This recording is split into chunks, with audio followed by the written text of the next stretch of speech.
Welcome to Auto Resolve. In this quick guide, I will show you how to fix Meta Horizon app when it's not working, crashing or stuck on the loading screen. Restart your device. Step 1. Close the Meta Horizon app completely. Step 2. Turn off your device, phone, PC, or headset. Step 3. Turn it back on and reopen the app. Fix 2. Check internet connection. Step 1. Make sure your device is connected to a stable Wi-Fi or mobile network. Step 2. Try switching between Wi-Fi and mobile data to see if it helps. Fix 3. Update the app. Step 1. Go to the App Store, iOS, or Google Play Store, Android. Step 2. Check if there's an update available for Meta Horizon. Step 3. If yes, update the app and restart it. Fix 4. Clear app cache, Android.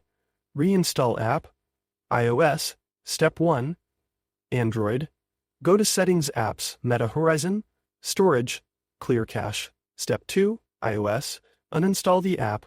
Reinstall from App Store. Step 3. Open the app and check if it works. Fix 5. Check device software update. Step 1. Go to your device settings, software update. Step 2. If an update is available, install it. Step 3. Restart your device and try the app again. Fix 6. Reinstall Meta Horizon. Step 1. Uninstall the app completely. Step 2. Restart your device. Step 3. Download and install the latest version of Meta Horizon.